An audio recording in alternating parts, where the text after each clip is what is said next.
depuis le début de la guerre d'agression lancée par la Russie contre votre pays. La France, sur tous les théâtres, se veut un partenaire fiable, loyal, qui tient ses engagements.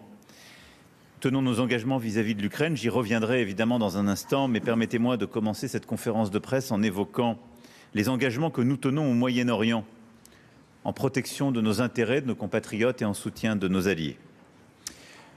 Au nom de la Nation, je veux m'incliner aujourd'hui avec respect devant la mémoire de l'adjudant-chef Arnaud Frion du 7e bataillon des chasseurs alpins de Vars. Il est mort pour la France cette nuit lors d'une attaque lancée à proximité de Erbil. Et je veux aussi adresser tout mon soutien à nos militaires blessés et évidemment à l'ensemble des familles et des frères d'armes.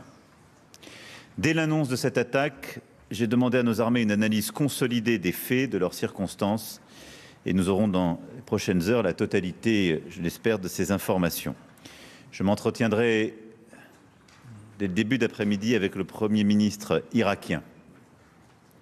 Nos soldats ont été frappés, alors que, comme nous le faisons depuis plusieurs années, ils luttaient dans le cadre d'une coalition internationale contre les résurgences du terrorisme dans la région et au service de la souveraineté irakienne.